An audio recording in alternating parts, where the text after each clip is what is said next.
কুরবানি থেকে, এই উদহিয়া থেকে আমাদের যে শিক্ষা, সেই শিক্ষা আমি আপনি সহকারে সমাজের অনেকেই অর্জন করতে পারি না।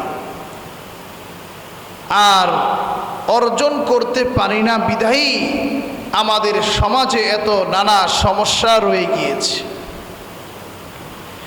ঈদুল আযহা মানে কি? আযহা বা উদহিয়া মানে হচ্ছে ত্যাগ করা, কুরবানি করা, উৎসর্গ করা। তাহলে ঈদুল আযহা বা ঈদুল উদহিয়া মানে হচ্ছে ত্যাগের উৎসব, উৎসর্গ করার উৎসব। শুধু তাই নয়, আজকে যারা আলহামদুলিল্লাহ আমরা জিলহজের 9 তারিখ পেয়ে গিয়েছি, এই জিলহজের 9 তারিখ ফজর থেকে নিয়ে 13 তারিখের আসর পর্যন্ত একটা আমল আল্লাহ রাব্বুল আলামিন আমাদেরকে নবীজির মাধ্যমে শিখিয়ে দিয়েছেন। 5 ওয়াক্ত ফরজ নামাজ আদায়ের পরে পুরুষেরা উচ্চ স্বরে বলবে, আম্মা জানেরা যারা ঘরে আছেন আপনারা আস্তে আস্তে পড়ে নেবেন। এই 5 দিনকে বলা হয় আইয়ামে তাশরিক।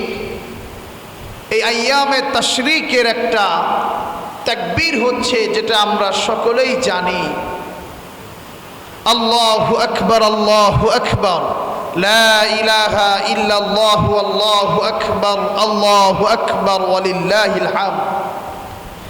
আমরা হাঁটতে চলতে ফিরতে এই সময়টার ভিতরে রবের বরত্ব, রবের এত আলিশান দরবারের বরত্ব আমরা সারা দুনিয়াবাসীর সামনে পেশ করব যখনই আমরা সময় পাই। বিশেষ করে 5 ওয়াক্ত ফরজ নামাজের পরে ইমাম সাহেব যদি ভুলে যান, মুসল্লিরা একসাথে আমরা উচ্চস্বরে পড়ে উঠব, আল্লাহু আকবার, আল্লাহু আকবার, লা ইলাহা ইল্লাল্লাহু, আল্লাহু আকবার, আল্লাহু আকবার, ওয়ালিল্লাহিল হামদ। মানুষের ভিতরে এই জিনিসটা জানিয়ে দেওয়া, আমাদের রব একজন। এই দুনিয়ার এত সুন্দর, এত বড় আসমান জমিন কেউ বানায় নাই, একজন বানিয়েছেন। তিনি হলেন কুল কায়নাতের মালিক, আমাদের প্রভু রব্বুল আলামিন। আল্লাহু আকবার। আর এই টাইমটার ভিতরে হারে হাজী সাহেবরা কি সুন্দরভাবে বারবার তালবিয়া পাঠ করতেছেন, লাব্বাইক আল্লাহুম্মা লাব্বাইক, লাব্বাইক লা শারীকা লাকা লাব্বাইক, ইন্নাল হামদা ওয়ান নি'মাতা লাকা ওয়াল মুলক লা শারীকা লাকা লাব্বাইক। আল্লাহ গো, ওই রকম সাদা তাবুতে সাদা ইহরামের পোশাক পরে আল্লাহ আমাদের সবাইকে তুমি হজ্জে মাবরুরের জন্য কবুল আর মঞ্জুর করিয়া নাও। সকলেই জোরে পড়ি আল্লাহুম্মা আমিন। নবীজি সাল্লাল্লাহু আলাইহি ওয়াসাল্লাম মুসনাদে আহমদের 2 নম্বর খণ্ড 321 নম্বর হাদিস, নবীজি সুস্পষ্ট কঠোর বার্তা দিয়েছেন, মান ওয়াজাদা সাআতান লিআইয়ুদহিয়া। নবী বলেন, আল্লাহ যাদেরকে কুরবানি দেওয়ার সামর্থ্য দিয়েছেন, ফালাম ইউদহি, কিন্তু সে কুরবানি দেয় না, নবী বলেন, ফালা ইয়াকরুবান্না মুসাল্লানা, শুনে নাও, তারা যেন ঈদগাহে নামাজ পড়তে না আসে। নাউজুবিল্লাহ। নবীজি সাল্লাল্লাহু আলাইহি ওয়াসাল্লাম কতটা কঠোর বাণী উচ্চারণ করেছেন, ফালা ইয়াকরুবান্না মুসাল্লানা। এখানে তাকিদের সিগা, যে অবশ্যই অবশ্যই তারা যেন আমাদের ঈদগাহে না আসে। এ কারণে আল্লাহ রাব্বুল আলামিন যাদেরকে তৌফিক দিয়েছেন, সামর্থ্য দিয়েছেন, ছোট্ট ছাগল হোক বা যেমনি হোক, শরিকানাই হোক, আল্লাহ রাব্বুল আলামিন সকল সামর্থ্যবানদেরকে কুরবানি দিয়ে এত সুন্দর একটা সুন্নাহ দুনিয়ার জীবনে আমাদেরকে অর্জন করার তৌফিক দান করুক। সকলেই জোরে পড়ি আল্লাহুম্মা আমিন। একটা জিনিস দেখেন, যদি সমাজের ভিতরে বেশি কুরবানি হয়, আল্লাহর রাজি খুশির জন্য কত পথচারীরা আমাদের কাছে আসে। এমনও মানুষ আছে নাহারে 5 মাস 6 মাস যাবৎ জীবনে গরুর মাংস এখন যেহেতু অনেক চড়া দাম, অনেক মানুষই আছেন, অনেকেই দেখবেন 5 মাস 6 মাস তারা খেতে পারেন নাই, তো সমাজের ভিতরে আমরা যারা কুরবানি দিব গরিব ভাই ও বোনদের প্রতি একটু খেয়াল রাখার চেষ্টা করব। অনেকে কয় হুজুর 3 ভাগ যে মানুষে গোশত বন্টন করে নিয়ম আছে, এটা নিয়মের জন্য না, এটা কোনো ফরজ আমল। একজন মানুষ যদি কুরবানির সব গোশত যদি নিজের ফ্রিজে রাইখা দেয়, কেউরে যদি না দেয়, তার কি কুরবানি হবে না? হবে।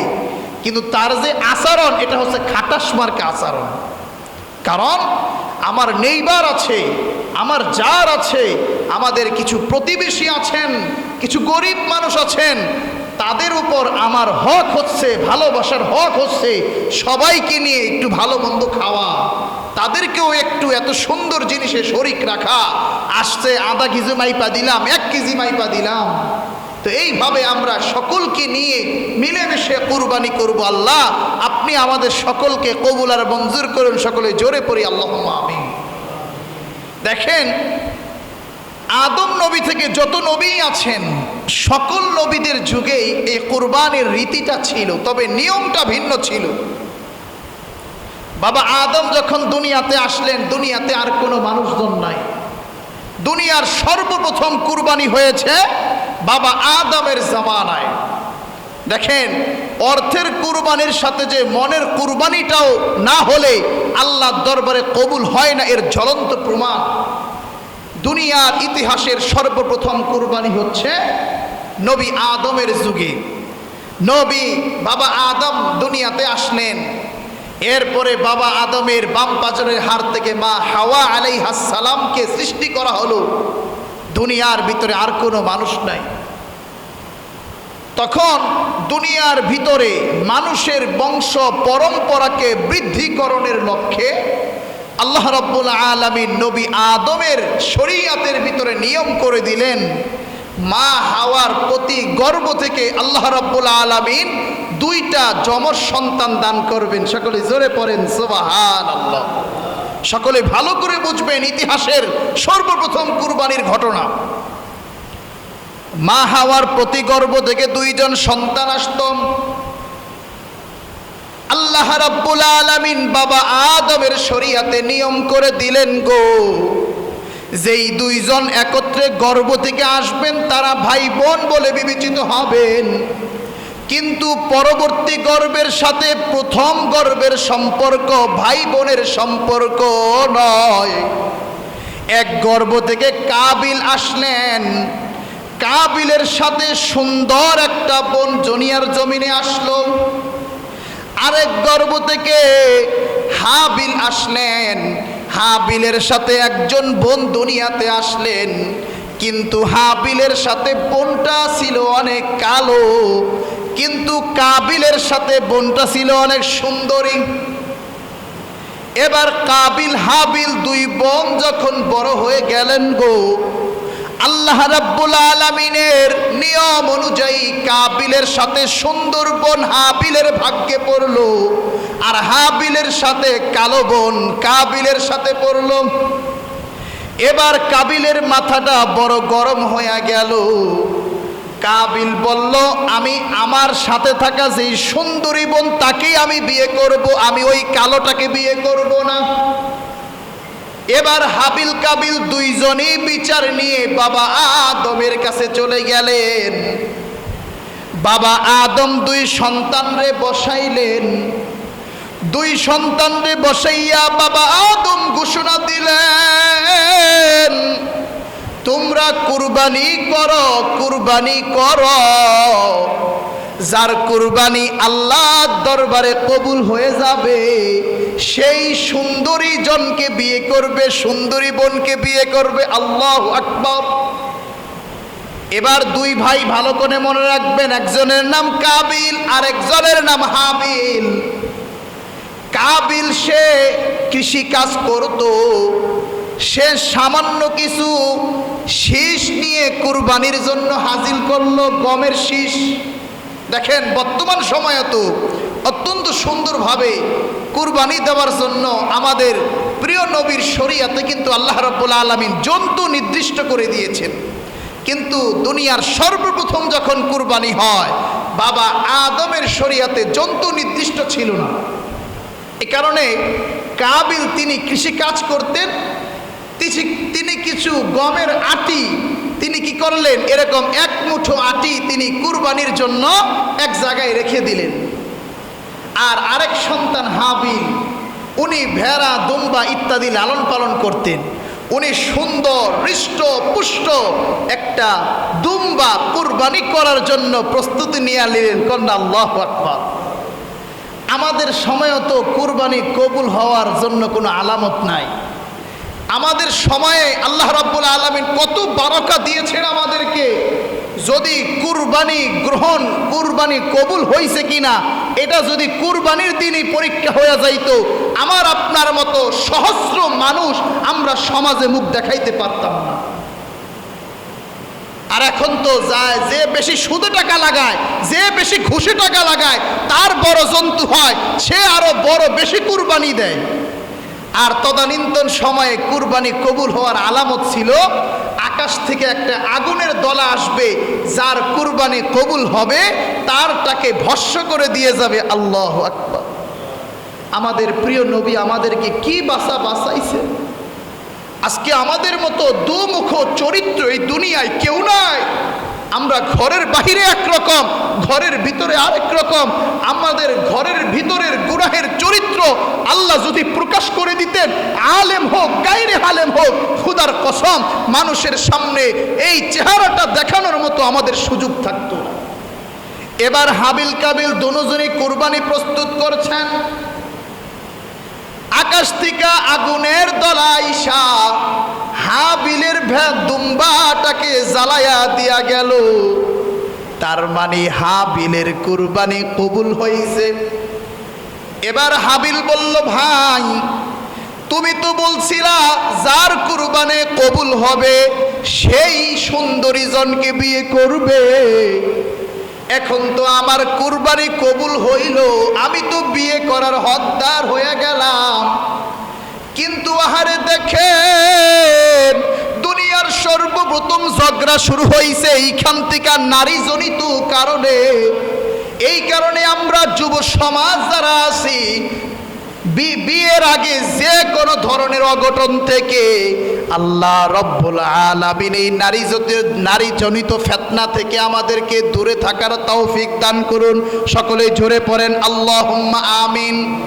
এবার দুই সন্তান হাবিল বলল, ভাই আমার কুরবানি কবুল হয়ে গেছে, তুমি মাইনা লও। কিন্তু কাবিল বলল, না আমি এটা মানি না, আমি তোমার কুরবানি কবুল হইল সুন্দরী জনকে বিয়ে করতে দিব না। আমি তোমাকে লাগলে হত্যা করব, আমি তোমাকে লাগলে কাইটা ফেলবো, তারপরও আমি সুন্দরী জনকে বিয়ে করব। কন্যা নাউযু বিল্লাহ। আল্লাহ রাব্বুল আলামিন সূরা মায়েদার ভিতরে এই হাবিল কাবিলের কাহিনীটা সুন্দরভাবে বর্ণনা করে দিয়েছেন। আল্লাহ জানায়া দেন, ওয়াতলু আলাইহিম নাবা আবনাই আদম বিল হক ইয করবা কুরবানা ফাতুকুব্বিলা মিন আহাদিহিমা ওয়া লাম ইউতাকাব্বাল মিনাল আখার ক্বালা লা আকতুলান্নাক ক্বালা ইন্নামা ইয়াতাকাব্বালুল্লাহু মিনাল মুত্তাকিন। আল্লাহু আকবার। এবার সুন্দরভাবে কাবিলের সাথে হাবিল কোনো তর্ক করে না। হাবিল বলে, ভাই রে, তুমি যদি আমারে সুন্দরীকে বিয়ে করার জন্য যদি হত্যা করো, তোমার ঠিকানা কিন্তু জাহান্নাম হয়ে যাবে। কিন্তু কাবিল সুন্দরীর প্রেমে পইরাম বলে, না আমি তোমারে তাকে বিয়ে করার জন্য যা করা লাগে আমি তাই করব। আহারে দুনিয়ার সর্বপ্রথম হত্যাকাণ্ড। এবার কাবিল আল্লাহরে ভয় না পাইয়া তার নিজের আপন ভাইকেই হত্যা করে ফেলল। আল্লাহ রাব্বুল আলামিন সব সুস্পষ্টভাবে কোরআনে বলে দিয়েছেন। এবার হত্যা করার পরে পৃথিবীতে আর কোনোদিন হত্যাকাণ্ড হয় নাই। বাবা আদম দুই সন্তানকে কুরবানি দিতে বইলা তিনি কিন্তু মক্কায় হজে চলে গিয়েছেন। বাবা আদম এইখানে নাই যে দুই সন্তানকে একটু মীমাংসা করে দিবেন। আহারে এবার কাবিল তার ভাই হাবিলকে হত্যা কইরা ফেলছে। হত্যা হত্যা করার পরে মনের ভিতরে আশা জাগলো, হায়রে আমি এটা কি করলাম, এত বড় অন্যায় করলাম। ফাতাওয়াত লাহু নাফসুহু ক্বাতলা আখিহি ফাকাতালাহু ফাআসবাহা মিনাল খাসিরিন। এবার সে অত্যন্ত লজ্জিত হয়ে গেল। সে ভাবলো এই লাশ আমি কিভাবে দাফন করব, কিভাবে কি করব। এবার আল্লাহ রাব্বুল আলামিন দুনিয়ার মানুষকে শিখায়া দিতাছেন মানুষ মারা গেলে কি করতে হয়। ফাবাআসাল্লাহু গুরাবা, আল্লাহ একটা আকাশ থেকে কাক পাঠায়া দিলেন। এই তাছে এরকম এরকম কইরাম। এবার কাবিলের চোখ দিয়া পানি বাইরে গেছে। আহারে, একটা কাক কিভাবে মানুষকে দাফন করা লাগে সেইটা জানে, কিন্তু আমি আমার ভাইরে হত্যা কইরে এটা জানি না। আমি তো কাকের থেকেও আরো নিম্ন পর্যায়ে চইলা গেলাম। এবার সে সুন্দরভাবে বুঝলো মানুষ মারা গেলে কবর খুইরা মাটি সরাইয়া দাফন করা লাগে। এবার অত্যন্ত সুন্দরভাবে সে মাটি সরাইয়া সরাইয়া নিজের ভাইকে মাটির ভিতরে দাফন কইরা দিল, শুধুমাত্র একজন নারীকে বিবাহ করার কারণে। এটাই ছিল দুনিয়ার সর্বপ্রথম হত্যার ঘটনা। এটাই ছিল দুনিয়ার সর্বপ্রথম কুরবানির ঘটনা। ও আমার প্রিয় এলাকাবাসী, ভালো করে শুনিয়া লও, এইখানে যে কাবিলের কুরবানি গ্রহণ হইল না, এর একটাই কারণ, কারণ কাবিলের কুরবানির ভিতরে কোনো তাকওয়া ছিল না। কাবিলের কুরবানির ভিতরে আল্লাহর সন্তুষ্টি ছিল না। আর হাবিলের কুরবানির ভিতরে সুন্দর একটা হৃষ্টপুষ্ট জন্তু ছিল। হাবিলের কুরবানির ভিতরে মনের তাকওয়া ছিল। এই কারণে আমরা যারা আগামীকাল কুরবানি করব, কোনো নামযশ খ্যাতির জন্য নয়, একজনকে রাজি খুশি করার জন্য। মুসলমানের আওয়াজ দিয়া পড়েন না, তিনি কে? তিনি হলেন আল্লাহ, তিনি হলেন আল্লাহ। আয় রব্বুল আলামিন, আপনি আমাদের সবাইকে কুরবানি করার তৌফিক দান করেন। সকলেই জোরে পড়েন না আল্লাহুম্মা আমিন। আজকে বর্তমান সমাজের চরিত্র, আমরা যে আলেমরা এত সুন্দর কুরবানি করার ফজিলত শোনাই, আমরাই কুরবানি দিতে পারি না। এই কারণে আলেম ভাইরা যারা আছি, আমরা ইমাম ভাইরা যারা আছি, আল্লাহ রাব্বুল আলামিন আমাদেরকেও কুরবানি করার জন্য তৌফিক দান করুন। সকলেই জোরে পড়ি আল্লাহুম্মা আমিন। আলহামদুলিল্লাহ, আমরা মানে আমি, আমার ফ্যামিলি, আমরা 3টা গরু নিয়েছি। দোয়া করবেন আল্লাহ রাব্বুল আলামিন যেন অত্যন্ত সুন্দরভাবে সকলকে নিয়ে, এলাকার সবাইকে নিয়ে একদম মিলেমিশে আল্লাহর রাজি খুশির জন্য সুন্দর একটা ওয়েদার যেন রাখেন আমরা সবাই যেন। আর যারা অনেক সময় হাঁটার উপরে দেখবেন কিছু গরিব মানুষ আছে, আমরা কিছু গোশত লাগলে আলাদা রাইখা দিব। বিকেলেও অনেকে আসে, এটা পাতিলের ভিতরে কইরা 2 টুকরা হোক 1 টুকরা হোক নিয়াত করব, কাউকে আমরা ফিরাবো না ইনশাআল্লাহ। দেখেন এই কুরবানির কি ফজিলত। একটু সময় লাগতেছে। নবীজি সাল্লাল্লাহু আলাইহি ওয়াসাল্লাম বলেন, আয়েশা রাদিয়াল্লাহু তাআলা আনহা থেকে বর্ণিত, তিরমিজির 1493 নম্বর হাদিস, নবীজি সাল্লাল্লাহু আলাইহি ওয়াসাল্লাম বলেন, কুরবানির দিন কুরবানির চাইতে অন্য কোনো প্রিয় আমল আল্লাহর কাছে নাই। সুবহানাল্লাহ। এরপরে আল্লাহর নবী বলেন, ওয়া ইন্নাহু লায়াতি ইয়াউমাল কিয়ামাতি বিকুরুনিহা ওয়া আশআরিহা ওয়া আজলাফিহা। এই যে কুরবানির জন্তু কিয়ামতের দিন সে তার খুর, সে তার শিং সহকারে আল্লাহর দরবারে হাজির হবে। ওয়া ইন্নাদ দামা লা ইয়াকাউ মিনাল্লাহ বিমাকানিন ক্বাবলা আন ইয়াকা ফিল আরদ। নবী বলেন, এই কুরবানির জন্তুর রক্ত জমিনে পড়ার আগেই এই রক্ত আল্লাহর দরবারে পৌঁছায়া যায়। সুবহানাল্লাহ। এরপরে নবী বলেন, ফাতিহবু বিহা নফসা, ফাতিহবু বিহা নফসা। তোমরা যদি সত্যি সত্যি ইব্রাহিমী চেতনা নিয়ে যদি তোমরা কুরবানি করতে চাও, যদি তোমরা সওয়াব অর্জন করতে চাও, তাহলে তোমরা সন্তুষ্টি চিত্তে তোমরা কুরবানি করো, কুরবানি করো, কুরবানি করো। আল্লাহ রাব্বুল আলামিন আমাদের সকলকে কবুল আর মঞ্জুর করে। সকলে জোরে পড়ি আল্লাহুম্মা আমিন। তাহলে আজকে থেকে আমরা, আজকের আলোচনা থেকে একটা জিনিস জানলাম, দুনিয়ার সর্বপ্রথম কুরবানি হয়েছে বাবা আদমের যুগে। তার দুই সন্তান কুরবানি দিয়েছিলেন, কাবিল এবং হাবিল। এবং এই ঘটনাটা হয়েছিল একটা নারীজনিত কারণে। এটাও বুঝলাম দুনিয়ার সর্বপ্রথম মারামারি হয়েছে, কাটাকাটি হয়েছে এই নারীদের ফিতনার কারণে। আল্লাহ রাব্বুল আলামিন আমাদেরকে সব ধরনের ফিতনা থেকে হেফাজত করুন। সকলে জোরে পড়ি আল্লাহুম্মা আমিন।